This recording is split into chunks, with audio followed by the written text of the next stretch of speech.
mon fiancé a exigé une pause pour être avec ma sœur. Je leur ai donné ma bénédiction. Puis j'ai vendu notre maison de rêve et j'ai disparu sans laisser de traces. Je m'appelle Clara. J'ai 27 ans et mon monde s'est écroulé lorsque mon fiancé a exigé une pause pour pouvoir être avec ma propre sœur. Avant de vous raconter comment j'ai vendu la maison de nos rêves sous leur nez et disparu sans laisser de traces, dites-moi d'où vous regardez dans les commentaires. C'est arrivé un mardi.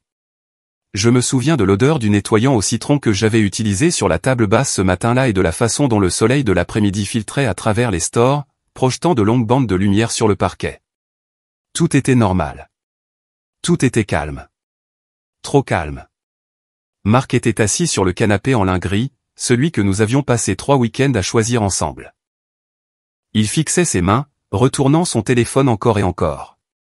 Je me suis assise à côté de lui, laissant un petit espace poli entre nous.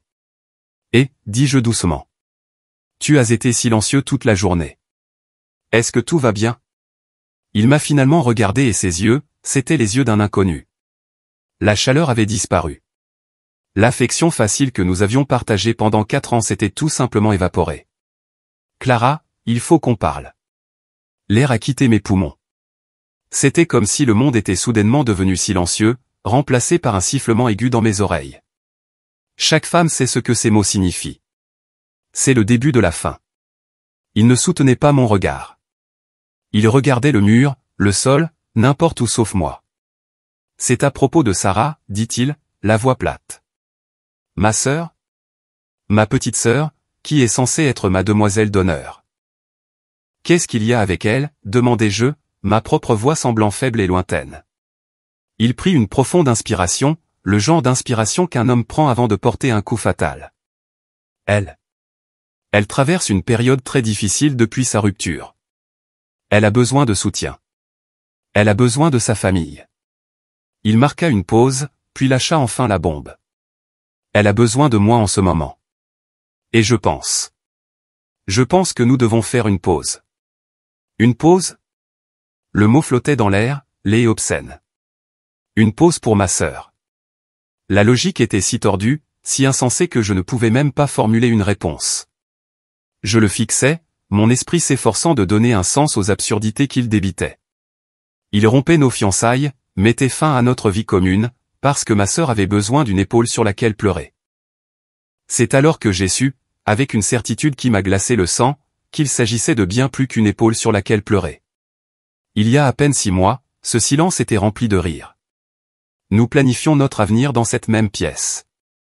Nous avions finalisé le lieu de notre mariage de rêve, un magnifique petit château dans le Bordelais. Nos faire-part étaient déjà conçus. Nous vivions dans la belle maison de ville à Lyon que j'avais reçue en héritage de ma grand-mère. Un endroit rempli de lumière et de souvenirs heureux. Un endroit que Marc appelait toujours notre maison pour la vie. Nous avions une vie réelle, solide, tangible. Du moins, c'est ce que je pensais. Le changement avait été subtil au début. Un lent empoisonnement que j'avais volontairement ignoré. Ça a commencé avec les préparatifs du mariage. Marc, qui avait été si enthousiaste à l'idée de choisir le menu et le groupe, est soudainement devenu distant. Chaque question que je posais était accueillie par un soupir et un geste de la main. Chérie, je n'ai juste pas la tête à ça en ce moment, disait-il. Sarah traverse une période vraiment difficile. J'étais au téléphone avec elle pendant des heures hier soir. Sarah. C'était toujours Sarah. Après que son petit ami de 6 mois l'ait larguée, elle s'était accrochée à Marc. Au début, j'ai trouvé ça adorable. Il se comportait comme un bon futur beau-frère. Elle l'appelait pour des conseils. Elle venait dîner, les yeux rouges de larmes, et il s'asseyait avec elle sur la terrasse pendant que je cuisinais, leurs têtes penchées l'une vers l'autre en conversation feutrée. Puis elle a commencé à laisser des affaires chez nous. Un pull, un livre, sa tasse à café préférée. C'était comme si elle marquait lentement son territoire, s'insinuant dans le tissu de notre foyer. Je me disais que j'étais paranoïaque. Je me disais que j'étais une mauvaise sœur. Comment pouvais-je être jalouse alors qu'elle souffrait autant? Ma mère m'a même appelé une fois, sa voix acérée de désapprobation. Clara, tu dois être plus compréhensive. Sarah admire Marc comme un grand frère. Tu as de la chance d'avoir un fiancé qui se soucie autant de la famille. J'ai laissé ces paroles me réduire au silence par la honte. J'ai refoulé mes doutes, les enterrant sous une montagne de culpabilité. Je souriais quand Sarah envoyait des SMS à Marc tard le soir. Je faisais semblant de ne pas remarquer quand il sortait pour prendre ses appels. J'étais compréhensive. J'étais une bonne sœur, une bonne fiancée, jusqu'à cette nuit-là, environ une semaine avant qu'il ne lâche la bombe. Je me suis réveillé vers 2 heures du matin, la gorge sèche. En marchant dans le couloir vers la cuisine, je l'ai entendu. Un faible murmure venant de la terrasse arrière. La porte-fenêtre était juste entr'ouverte, laissant entrer l'air frais de la nuit. C'était la voix de Marc, feutrée mais claire. « Ne t'inquiète pas, disait-il, son ton doux et intime d'une manière qui me donnait la chair de poule. Je vais bientôt m'occuper de Clara. Nous devons juste être malins à ce sujet. » Mon sang se glaça. Le verre que j'allais prendre pour boire de l'eau glissa de ma main, mais je le rattrapai juste avant qu'il ne touche le sol, mes jointures blanches. Mon cœur battait la chamade contre mes côtes, chaque battement un tambour assourdissant dans le silence suffocant de la maison. Je suis resté là, caché dans l'ombre du couloir, et je savais que je devais le confronter. Je devais savoir. Mais mes pieds semblaient cloués au sol. Qu'est-ce que j'aurais pu dire? Excuse-moi. Étais-tu en train de comploter mon exécution émotionnelle avec ma petite sœur? La lâcheté a pris le dessus. Je suis retourné me coucher en rampant, mon côté du matelas semblant vaste et froid, et je suis resté là, les yeux grands ouverts dans le noir, écoutant le son de sa respiration quand il est finalement rentré. C'était la trahison la plus profonde que je pouvais imaginer, et je ne l'avais même pas encore confronté. J'ai juste laissé le poison de ses paroles s'infiltrer dans mes veines. La semaine suivante fut un enfer d'un genre particulier. C'était une performance. J'étais une actrice dans les dernières scènes tragiques d'une pièce dont j'ignorais faire partie. Je souriais. Je faisais du café. Je lui demandais comment s'était passée sa journée. Et pendant tout ce temps, j'observais. J'observais la façon dont son téléphone n'était plus jamais posé face vers le haut sur le comptoir. J'observais comment il tressaillait de manière presque imperceptible quand j'entrais dans une pièce alors qu'il envoyait des SMS. Je voyais les regards complices et entendu que lui et Sarah échangeaient à table. Des regards qu'ils pensaient que j'étais trop naïve, trop confiante, trop stupide pour remarquer. Ils me traitaient comme un fantôme dans ma propre maison. Un meuble qu'ils devaient contourner en attendant que les déménageurs arrivent. Ils pensaient que j'étais inconsciente. Ils m'avaient sous-estimé. Ils l'avaient toujours fait. La confrontation, quand elle a finalement eu lieu, n'a pas été une explosion de feu. C'était une exécution froide et calculée. C'était ce mardi après-midi, celui dont je vous ai parlé. Le jour où ma vie s'est scindée en un avant et un après. Il m'a fait asseoir sur ce canapé gris, celui que nous étions encore en train de payer, et il a débité son texte. Il avait répété. Je pouvais le sentir. Chaque mot était choisi pour infliger un maximum de douleur tout en lui donnant un maximum de déni plausible. Clara, commença-t-il, sa voix dégoulinant de fausse sincérité. Tu sais à quel point je t'aime. Un mensonge. Et tu sais, je vois Sarah comme la petite sœur que je n'ai jamais eue. Un mensonge encore plus gros. Il continua, tissant une toile de gaslighting et de manipulation qui était à la fois époustouflante et nauséabonde. Il a dépeint ma sœur comme un oiseau fragile et brisé, et lui-même comme son noble sauveur. Il m'a dit qu'elle faisait des crises de panique, qu'elle ne mangeait pas, qu'elle avait besoin de lui. Il a dit que notre relation était assez forte pour supporter cela. Il a appelé ça un test. Il a vraiment utilisé ce mot. Un test de notre amour, un test de ma compassion, un test de mon engagement envers la famille. Si tu m'aimes vraiment, dit-il, ses yeux suppliants mais en quelque sorte froids et morts. Tu comprendras. Tu me donneras cet espace pour l'aider. Une vraie partenaire voudrait que je fasse ce qui est juste. Il déformait la situation, transformant son infidélité, sa trahison, en un noble sacrifice. Et pire encore, il faisait de moi la méchante si je n'acceptais pas. Si je m'opposais, je n'étais pas une fiancée aimante. J'étais une sœur cruelle et égoïste, jalouse de la douleur de sa sœur. C'était un chef-d'œuvre de cruauté. Je n'ai pas crié. Je n'ai pas pleuré. Un étrange calme glacial s'était installé en moi. J'avais déjà entendu la vérité sur la terrasse en pleine nuit. Ceci n'était que l'histoire officielle, celle qu'ils avaient concoctée pour me garder silencieuse, pour me faire attendre dans les coulisses comme une idiote pendant qu'ils commençaient leur vie ensemble.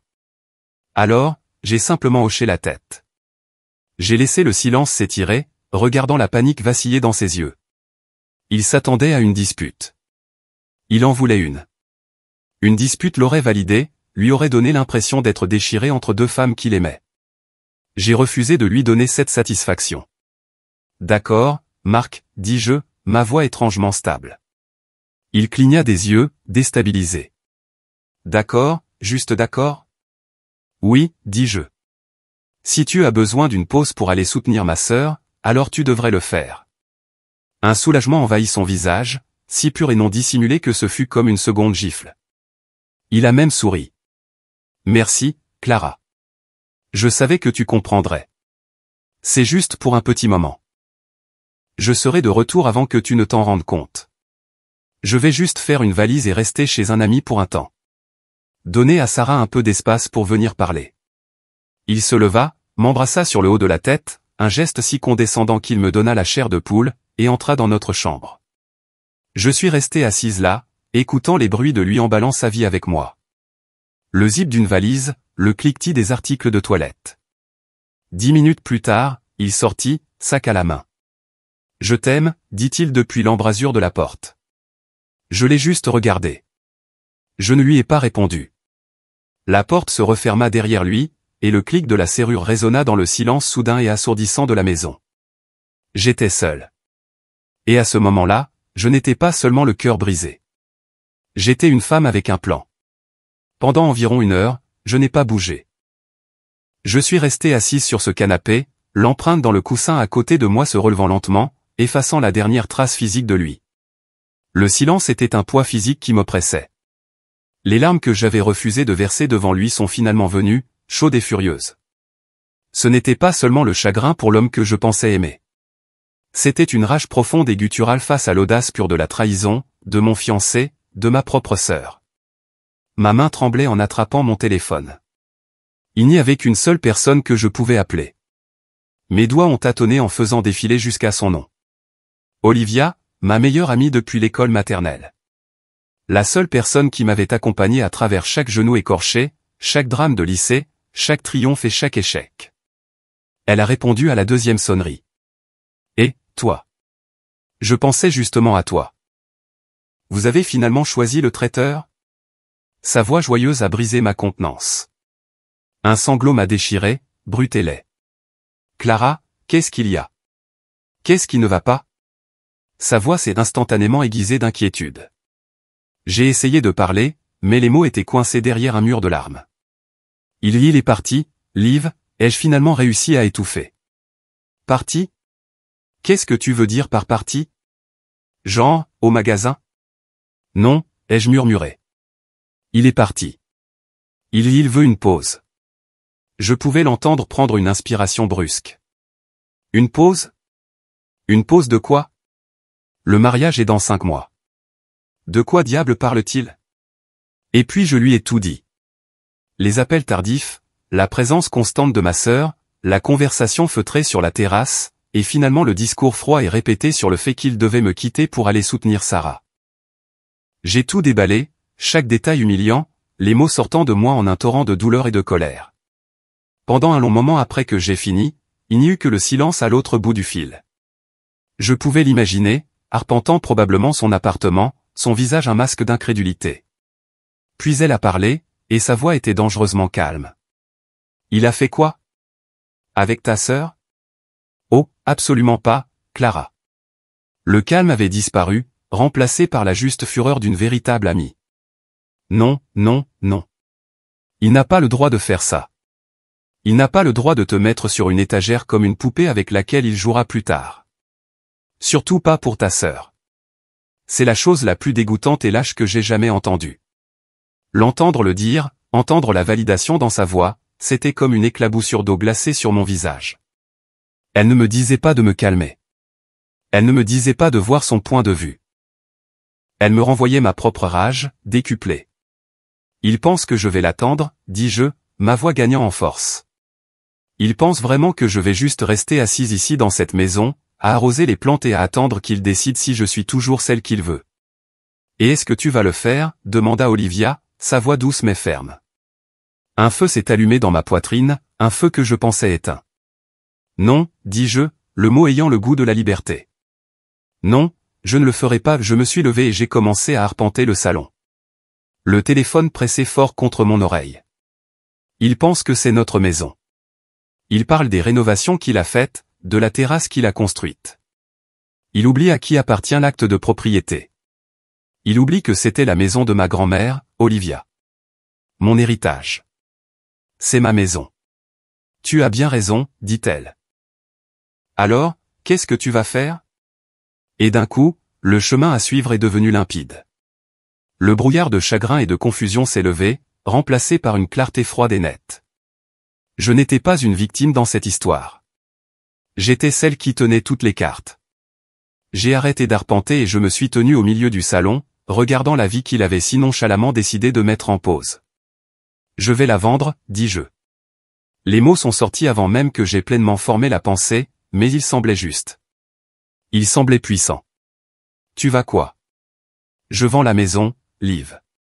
Et je me tire d'ici. Il veut une pause. Je vais lui donner une pause. Une pause permanente.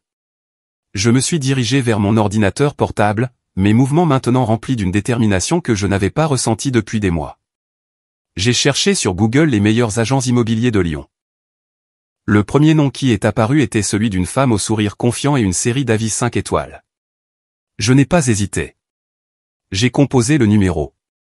Une voix professionnelle et amicale a répondu. Sophie Martel à l'appareil. Bonjour, Madame Martel, dis-je, ma voix stable et professionnelle, complètement étrangère à la femme en larmes que j'étais il y a à peine 10 minutes. Je m'appelle Clara Miller. J'ai besoin de vendre ma maison et je dois le faire le plus rapidement possible. Et en raccrochant le téléphone, un étrange sentiment de calme m'envahit. Le chemin à venir était terrifiant, mais pour la première fois depuis des semaines, c'était à moi de le choisir.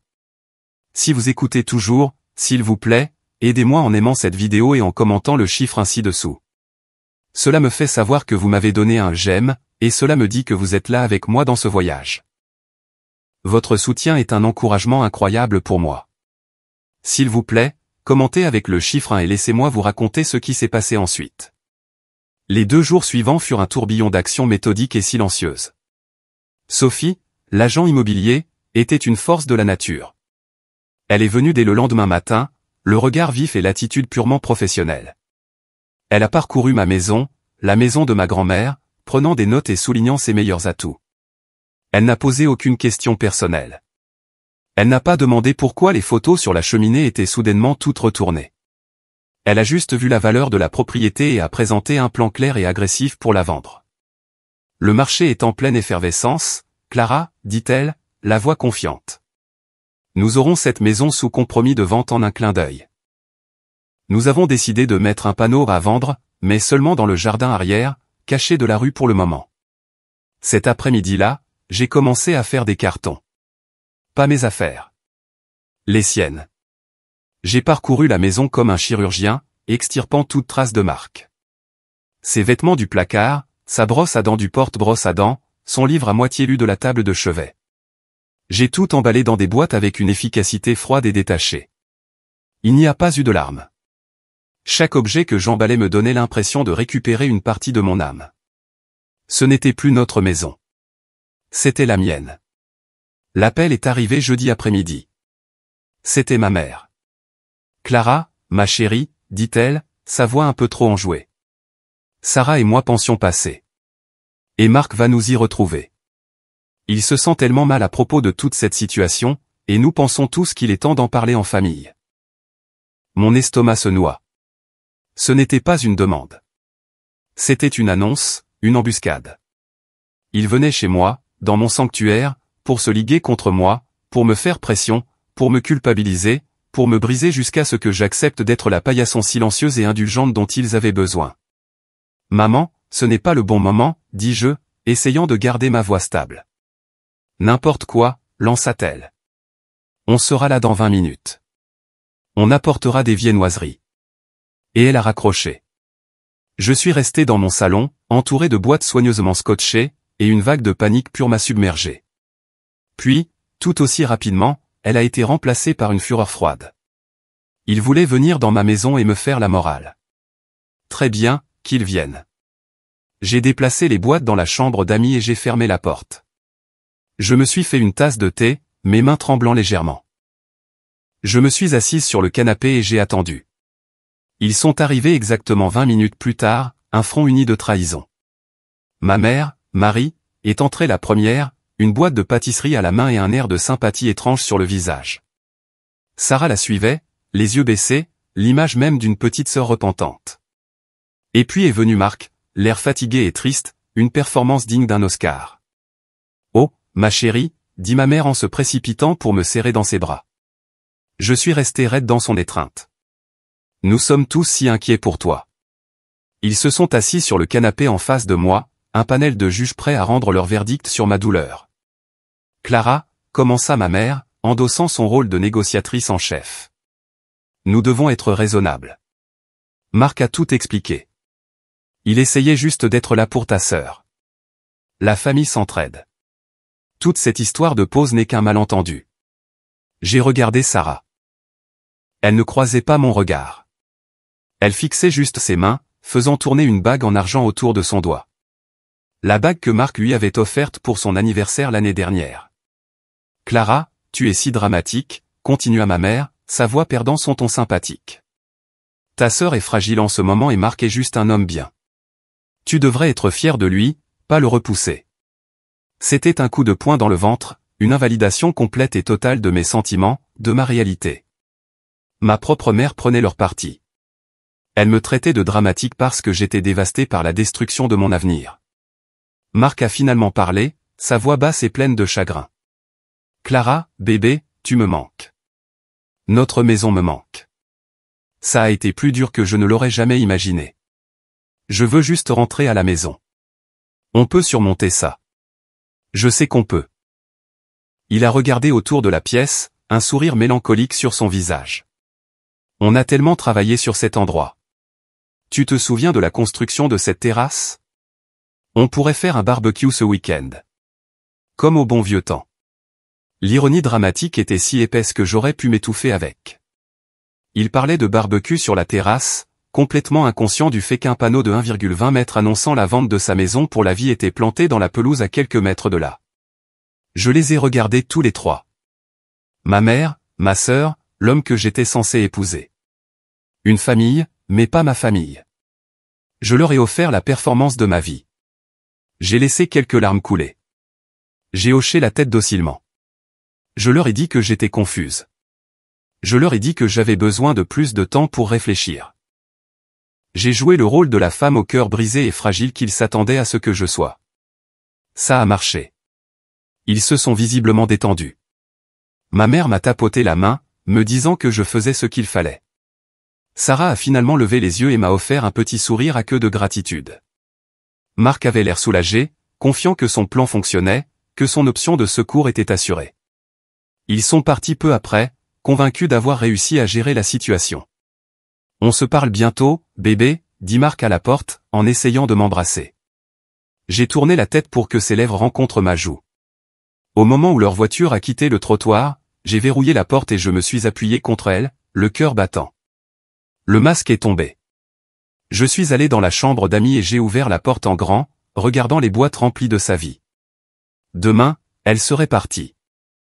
Le lendemain, le panneau à vendre serait déplacé dans le jardin de devant. Je leur avais donné leur spectacle, mais l'acte final m'appartenait entièrement. Cette nuit-là, j'ai réservé une entreprise de déménagement en ligne. Destination, un box de stockage près de l'immeuble où j'avais entendu Sarah mentionner qu'elle et Marc cherchaient en centre-ville. J'ai tapé une note courte et simple à scotcher sur la boîte principale. Voici le reste de tes affaires. Bonne chance dans ta nouvelle vie. Pas de colère, pas de tristesse, juste une coupure simple et nette. Il voulait une pause. Je lui donnai une rupture nette. La semaine qui a suivi a été un tourbillon. L'entreprise de déménagement est venue et a effacé toute trace de Marc. Le panneau à vendre a été installé dans le jardin de devant, audacieux et sans excuse. Sophie a organisé une visite libre ce week-end-là, et le lundi, nous avions 3 offres, tout au-dessus du prix demandé. C'était surréaliste. La vie que j'avais construite pendant 4 ans était démantelée et vendue en quelques jours. Et je ne m'étais jamais senti aussi en contrôle. Pendant que le divorce de mon ancienne vie, car c'est ce que je ressentais, se finalisait à travers des contrats immobiliers, je planifiais mon évasion. J'avais passivement regardé une opportunité de promotion au sein de mon entreprise de technologie, un poste de chef de projet senior sur notre campus de Bordeaux. C'était un pari audacieux, quelque chose que je m'étais dit que je postulerais un jour. Ce jour était arrivé. J'ai peaufiné mon CV, écrit une lettre de motivation percutante, et j'ai cliqué sur envoyer. 2 jours plus tard, mon téléphone a sonné. C'était le chef de la division de Bordeaux. Il suivait mon travail. Ils adoraient mon portfolio. Et pouvais-je prendre le train pour un entretien la semaine prochaine? J'ai réservé le billet sans une seconde d'hésitation. J'ai fait un seul bagage à main, et alors que le TGV quittait Lyon, laissant mon ancienne vie derrière moi, je ne me sentais pas triste. Je ressentais un sentiment de liberté palpitant et terrifiant. L'entretien à Bordeaux fut un tourbillon de confiance que je ne savais pas posséder. J'ai parfaitement répondu à chaque question. Je suis sorti de ce bureau en sachant que j'avais obtenu le poste. Ce soir-là, assise dans ma chambre d'hôtel, j'ai accepté l'offre officielle. Mon salaire serait 30% plus élevé. Je recommençais à zéro, et je le faisais selon mes propres termes. La vente de la maison s'est officiellement conclue la semaine suivante. L'argent de la vente, mon argent de mon héritage, a été viré sur mon compte bancaire. J'ai emballé mes propres affaires, vendu les meubles que je ne voulais pas, et expédié le reste dans un nouvel appartement que j'avais loué en ligne dans un quartier branché de Bordeaux. C'est seulement alors, une fois que toute la poussière logistique était retombée, que j'ai fait savoir au monde. Je me suis connecté à Facebook, les mains stables. J'aurais pu déclencher une tempête. J'aurais pu les dénoncer, poster des captures d'écran, dire au monde ce que mon fiancé et ma sœur avaient fait. Mais cela aurait été leur drame, pas ma victoire. Au lieu de cela, j'ai choisi une seule photo souriante de moi lors de mon voyage à Bordeaux, debout devant le miroir d'eau. Et j'ai écrit une légende simple et nette.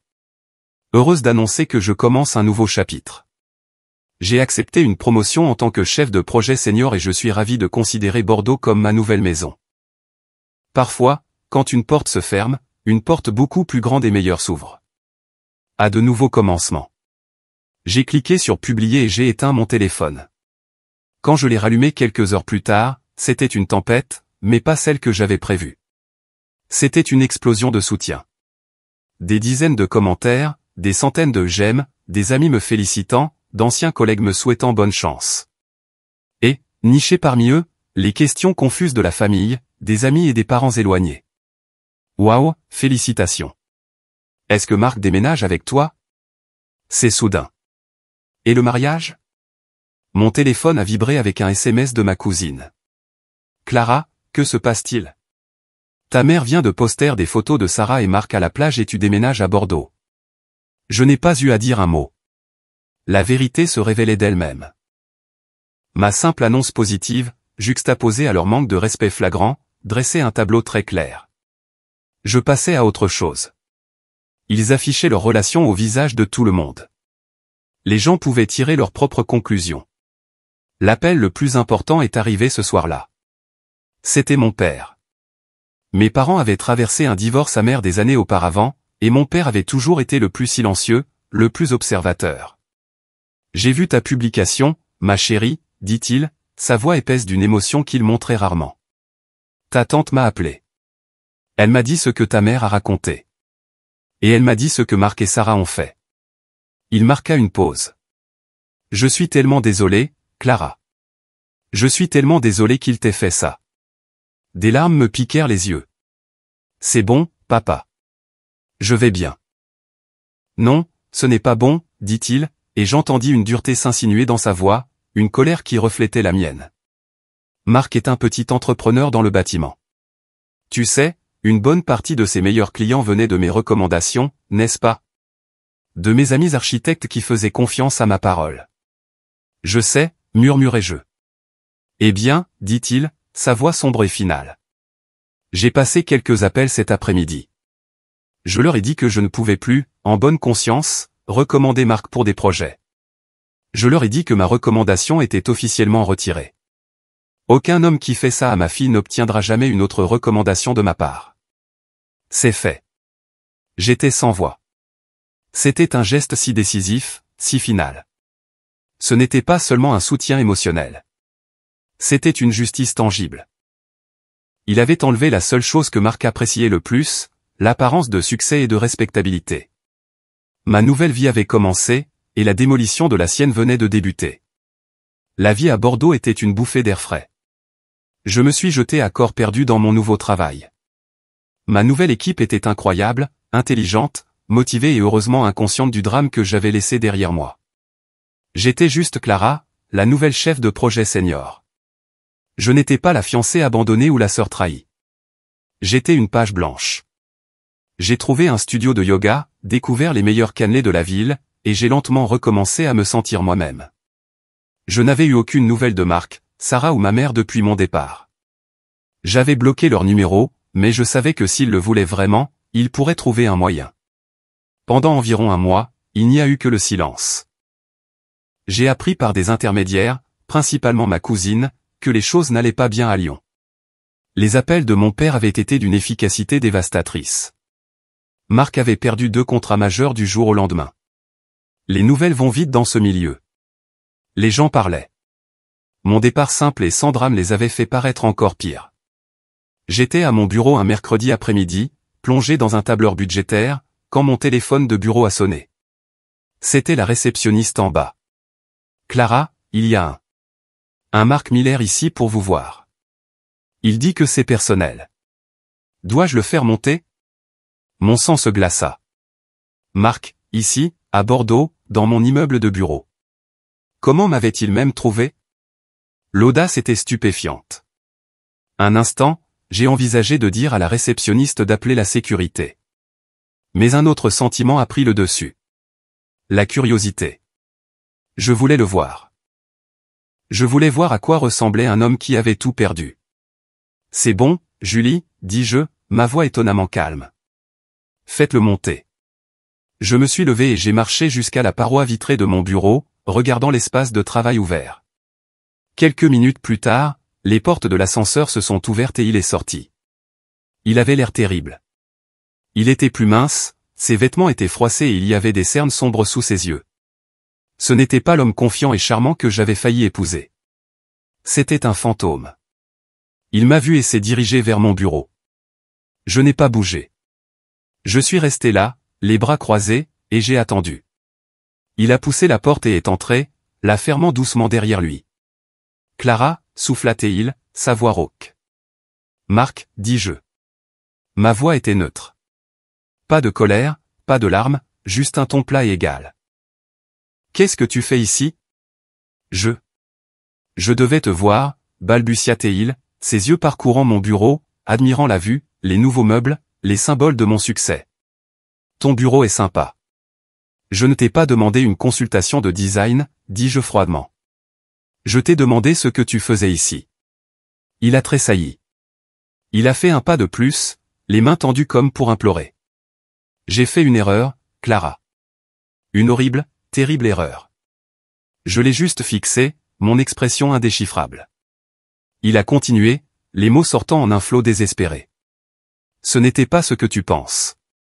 Sarah. Elle était si vulnérable, si perdue. C'est elle qui m'a dragué, Clara. Elle a manipulé la situation. J'étais faible. J'étais confus. J'essayais juste de l'aider. Mais je n'ai jamais cessé de t'aimer. Pas une seconde. Te quitter a été le plus grand regret de ma vie. C'était une performance pathétique et pleine de déni. Il essayait de faire passer ma sœur pour la méchante, lui-même pour la victime malheureuse, et moi pour sa juste salvatrice. Il s'attendait à ce que je sois flatté. Il s'attendait à ce que j'aie pitié de lui. Il s'attendait à ce que je sois la même femme indulgente et compréhensive qu'il avait laissée sur ce canapé il y a un mois. Il allait avoir un réveil brutal. Je l'ai laissé finir, le silence dans la pièce s'étirant jusqu'à devenir inconfortable. Puis j'ai parlé. « Tu as fini ?» ai-je demandé. Il cligna des yeux. « Quoi ? Tu as fini ton discours ?» ai-je clarifié. Parce que c'était un bon discours. Tu as abordé tous les points clés. C'était la faute de ma sœur. Tu étais faible. Tu n'as jamais cessé de m'aimer. C'était très convaincant. Mais tu as oublié une partie. Il avait l'air confus. Quelle partie? J'ai fait un pas en avant, réduisant la distance entre nous jusqu'à ce que je puisse voir le désespoir dans ses yeux. La partie où tu pensais que j'étais une idiote. La partie où tu pensais que j'étais ton plan de secours, ton filet de sécurité. La partie où tu pensais que tu pouvais mettre ma vie en pause, aller coucher avec ma sœur, puis revenir en rampant quand ça n'a pas marché. Son visage pâlit. Non, ce n'était pas comme ça. C'était exactement comme ça, dis-je, ma voix dangereusement calme, mais tranchante comme un couteau. Il ne s'agissait jamais d'elle, Marc.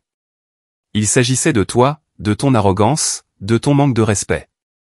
Tu pensais que j'étais ta propriété. Tu pensais que j'allais juste attendre. Tu avais tort. Je suis retourné à mon bureau et j'ai pris mon téléphone. Maintenant, s'il te plaît, quitte mon bureau avant que je ne fasse escorter par la sécurité. Il est resté là, la bouche s'ouvrant et se fermant comme un poisson. Le fantôme de l'homme que j'aimais, réalisant enfin qu'il avait affaire à une femme complètement différente. Il a vu qu'il n'y avait plus rien pour lui ici. Pas de pardon, pas de seconde chance, rien. Sans un autre mot, il s'est retourné et est sorti de mon bureau. Ses épaules affaissées par la défaite. Je l'ai regardé partir, le regarder prendre l'ascenseur et disparaître. Je n'ai pas ressenti de triomphe. Je n'ai pas ressenti de joie. J'ai juste ressenti un sentiment simple et calme d'être enfin et complètement libre. Dans les mois qui ont suivi ma confrontation avec Marc, ma vie à Bordeaux s'est épanouie. J'excellais dans mon travail, gagnant le respect de mes collègues et la confiance de mes supérieurs. Je me suis fait des amis, de vrais amis, qui me connaissaient pour qui j'étais maintenant, pas pour qui j'avais été. J'ai même commencé à sortir de manière occasionnelle, redécouvrant ce que c'était d'être avec quelqu'un qui me regardait avec une admiration sincère, pas avec un intérêt personnel calculateur. Les nouvelles de Lyon arrivaient par bouffées sporadiques et indirectes, principalement de mon père ou de ma cousine. Elles dépeignaient un tableau sombre. L'entreprise de Marc était dans une spirale mortelle. Sans les recommandations de mon père, son vivier de projets haut de gamme s'était tari. Il acceptait apparemment de petits contrats peu rentables juste pour rester à flot. Ma mère, m'a-t-on dit, était furieuse, non pas contre Marc ou Sarah, mais contre moi et mon père pour avoir ruiné la vie d'un homme bien. Sarah, semblait-il, ne profitait pas de son prix. Le fantasme d'être avec l'homme plus âgé, charmant et prospère, s'était effondré en même temps que son compte en banque. Il vivait dans un petit 2 pièces exigu en centre-ville, celui qu'ils avaient prévu de prendre après que je sois parti. Ma cousine a mentionné avoir vu Sarah au supermarché. Elle avait l'air stressée et malheureuse, bien loin de la femme radieuse qu'elle avait prétendu être. Leur grande histoire d'amour, construite sur une fondation de mensonges, se fissurait sous la pression de la réalité. J'ai ressenti un sentiment de satisfaction distant et clinique, mais ce n'était pas le centre de ma vie. Leur chute était un bruit de fond dans la symphonie de mon propre succès. J'allais de l'avant et il n'était qu'un souvenir, une leçon apprise. Je pensais connaître toute l'histoire. Je pensais que les pires révélations étaient derrière moi. J'avais tort. L'appel est arrivé un samedi matin. C'était Olivia. Sa voix était étrange, tendue par une émotion que je ne pouvais pas tout à fait identifier. Centilitres, dit-elle. Tu es assise. Je le suis maintenant, dis-je en m'affaissant sur mon canapé. Qu'est-ce qui se passe, Liv? Tu as l'air bizarre. J'ai trouvé quelque chose, dit-elle. Quelque chose que tu dois voir. Ma mère se débarrassait de son vieil iPad, celui que toute la famille partageait quand on était chez elle. Elle m'a demandé de l'effacer pour elle avant de le donner. Je parcourais les anciens comptes email pour les déconnecter et j'ai vu celui de Sarah. Mon cœur a commencé à battre un peu plus vite. D'accord. Son compte était toujours connecté et il était synchronisé. Clara, il y avait tout. Des emails datant de plus d'1 an. Je suis restée silencieuse, attendant. Je ne fouinais pas, je te jure, dit Olivia, sa voix précipitée. J'étais sur le point de me déconnecter quand j'ai vu un objet qui m'a fait m'arrêter. C'était de Marc, d'il y a 10 mois. L'objet était, notre plan. Une terreur froide m'envahit. Liv, qu'est-ce que ça disait? Clara, c'est pire que ce que nous pensions. Ce n'était pas une erreur. Ce n'était pas une liaison récente. C'était une arnaque de longue haleine. Ils couchaient ensemble depuis près d'1 an. Ils avaient tout un plan. Je pouvais l'entendre feuilleter des papiers. Elle les avait imprimés. Je vais t'en lire un. Celui-ci est de Sarah à Marc, de décembre dernier. J'ai retenu mon souffle. La voix d'Olivia était plate, dénuée d'émotion alors qu'elle lisait les mots de ma sœur. Marc, tu dois être patient. Je sais que c'est dur, mais on ne peut pas tout faire exploser maintenant. La grand-mère de Clara est malade. S'il arrive quelque chose, Clara aura la maison. Nous avons besoin de cette maison. Tiens bon jusqu'après le mariage. Une fois que ton nom sera sur l'acte de propriété en tant que son mari, ce sera un bien conjugal. Alors tu pourras la quitter. Nous aurons la maison, la sécurité. Juste quelques mois de plus à faire semblant. Je peux le supporter. Et toi? J'ai fermé les yeux. Les mots m'ont frappé comme des coups physiques. Ce n'était pas seulement de la tromperie. C'était un complot calculé et prédateur. Il ne se contentait pas de me trahir. Ils ciblaient l'héritage de ma grand-mère. Ils attendaient qu'elle meure. Ils voyaient mon chagrin, ma tragédie familiale, comme une opportunité financière. Ils voulaient mettre son nom sur l'acte de ma maison, l'endroit sacré que ma grand-mère m'avait laissé, puis me jeter de côté. Le divorce qu'ils prévoyaient aurait été financièrement dévastateur. Olivia continua de lire, sa voix tremblant de rage maintenant. Il y avait des emails de Marc, rassurant Sarah, parlant de leur avenir, de la façon dont ils redécoreraient la maison de ma grand-mère après mon départ. Ils avaient parlé du fonds universitaire que mes parents avaient créé pour moi, se demandant s'ils pourraient y avoir accès. Ils avaient choisi des meubles. Ils avaient planifié une vie sur les décombres de la mienne. Il y a plus, murmura Olivia. Ils parlaient de toi constamment, de ta confiance, de la facilité avec laquelle tu étais à duper. J'ai finalement retrouvé ma voix. Envoie-les-moi, dis-je. Envoie-moi tout. Quelques minutes plus tard, l'email est arrivé. J'ai ouvert le PDF. Page après page de leurs mots, de leurs plans, de leurs tromperies. J'ai fait défiler, mon doigt traçant leur cruauté désinvolte sur l'écran. Tout était là, noir sur blanc. Une embuscade émotionnelle et financière préméditée. Ma sœur et mon fiancé complotant ensemble dans le noir. Je n'ai pas pleuré. Je n'avais plus de larmes pour eux. J'ai juste ressenti un sentiment de clarté profond et glaçant. Ce n'était plus une tragédie. C'était une scène de crime. Et on venait de me remettre la preuve irréfutable. Pendant une semaine, je n'ai rien fait avec les emails. Je ne les ai pas transférés à mon père. Je ne les ai pas publiés en ligne. Je ne les ai pas envoyés à Marc ou Sarah avec un triomphant « je sais ». C'était ma vérité privée et laide. C'était la confirmation finale que je n'avais pas seulement esquivé une balle. J'avais échappé à une embuscade méticuleusement planifiée. Connaître toute la profondeur calculée de leur trahison n'a pas rouvert la blessure. Elle l'a cautérisée. Elle a brûlé toutes les dernières bribes de doute ou de nostalgie déplacées. C'était une brûlure propre et stérile. Ma vie a continué. J'ai mené mon équipe à travers un lancement de produits difficiles, gagnant un bonus et d'autres éloges de la part de la direction. Je suis parti en week-end sur le bassin d'Arcachon avec un nouveau groupe d'amis. J'ai adopté un chien de refuge local, un terrier croisé hirsute que j'ai nommé Gus, dont l'affection inconditionnelle était un baume pour mon âme. Je construisais une vie si pleine et si brillante que les ombres de mon passé devenaient de plus en plus petites. Puis, environ un mois après la découverte d'Olivia, un email a atterri dans ma boîte de réception. Il provenait d'une adresse que je ne reconnaissais pas, mais l'objet m'a noué l'estomac. Nous devons parler. C'était de Sarah. J'ai failli le supprimer sans le lire.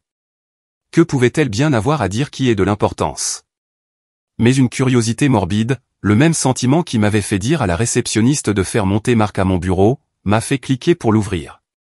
L'email était long, décousu et dégoulinant d'apitoiement sur soi-même. C'était un chef-d'œuvre de délire narcissique. Elle me disait que Marc l'avait quitté. Son entreprise avait complètement échoué. Il était endetté et il lui avait tout reproché. Il l'avait traité d'erreur et était retourné vivre chez ses parents dans une autre région. Elle était expulsée de leur appartement. Elle n'avait pas d'argent. Elle ne trouvait pas de travail. Et puis venait la chute. Je sais que les choses étaient compliquées entre nous, écrivait-elle. Mais tu es ma sœur, tu es de la famille. Tu as toujours été celle qui réussit, la chanceuse. Tu as eu l'héritage de grand-mère. Tu as eu la grosse promotion et le gros salaire. Ce n'est pas juste que je me retrouve avec rien. Ta nouvelle vie a été construite sur les cendres de la mienne, et tu me dois quelque chose. J'ai parlé à un avocat, et il a dit que la famille a des obligations. J'ai besoin que tu m'aides. J'ai besoin de 5 000 € pour trouver un nouvel appartement et me remettre sur pied. C'est le moins que tu puisses faire après ce que ton père a fait à Marc, ce qui a fondamentalement ruiné ma vie aussi. Je l'ai lu 2 fois, puis une 3e fois. J'ai éclaté de rire. C'était d'une audace à couper le souffle, si complètement dépourvu de conscience de soi que c'en était presque une performance artistique. Il n'y avait aucune excuse, aucun remords, aucune reconnaissance de la douleur qu'elle avait causée, juste une exigence. Elle avait essayé de voler ma maison, mon avenir et ma santé mentale. Et maintenant que son plan avait échoué, elle se sentait en droit d'avoir mon argent. Elle me reprochait les conséquences de ses propres actions. Un instant, j'ai envisagé de lui renvoyer le PDF de ses propres emails. Un simple et brutal échec et mat. Mais à quoi bon? Ça ne lui donnerait pas une conscience. Ça ne lui donnerait que la satisfaction dramatique d'être prise. Elle ne méritait même pas ça. Au lieu de cela, j'ai pris une profonde inspiration et j'ai commencé à taper. Ma réponse fut courte. C'était la dernière chose que je lui dirais jamais. Sarah, écrivis-je, tu as raison sur une chose. Je réussis. J'ai construit une nouvelle vie pour moi-même, non pas sur les cendres de la tienne, mais à partir des cendres de celles que toi et Marc avez essayé de réduire en cendres. Tu n'as droit ni à ma maison, ni à mon bonheur, ni à mon argent. Mon père n'a pas ruiné la vie de Marc. Marc l'a ruiné lui-même, avec ton aide. La vie que tu as maintenant n'est pas de ma faute. C'est le résultat direct des choix que tu as faits. Je ne t'enverrai pas d'argent. Je ne suis pas ton filet de sécurité. Mon dernier cadeau pour toi est ce conseil gratuit, le vrai succès, celui qui dure, est bâti sur l'intégrité, pas sur la tromperie. J'espère qu'un jour tu le comprendras. Considère la vie que tu as maintenant comme le prix des choix que tu as faits. Je te souhaite le meilleur, mais je n'en ferai pas partie. J'ai signé simplement, Clara. J'ai cliqué sur envoyer. Puis j'ai créé un filtre pour envoyer tout futur email d'elle ou de toute adresse similaire directement à la corbeille, non lu. Je l'ai bloqué sur toutes les plateformes. J'ai coupé le dernier lien toxique. Cela fait 2 ans depuis ce jour. Ma vie est belle. C'est plus que bien. C'est la mienne. Gus ronfle à mes pieds pendant que j'écris ceci. Ma carrière est florissante. Je suis dans une relation amoureuse et saine avec un homme qui me respecte, un homme qui trouve que mon indépendance est ma qualité la plus attrayante. Je parle à mon père chaque semaine. Je n'ai pas parlé à ma mère ou à ma sœur depuis ce jour terrible dans mon ancien salon. Parfois, la seule façon de guérir une blessure est d'amputer le membre infecté. La pire chose qui me soit jamais arrivée n'a pas été de perdre un fiancé ou une sœur. La pire chose a été de réaliser que j'avais construit ma vie autour de personnes qui voyaient mon amour comme une ressource à exploiter. Et la meilleure chose qui me soit jamais arrivée a été d'avoir l'opportunité brutale, douloureuse et libératrice de tout brûler et de construire quelque chose de nouveau, de plus fort, de réel, sur mes propres fondations.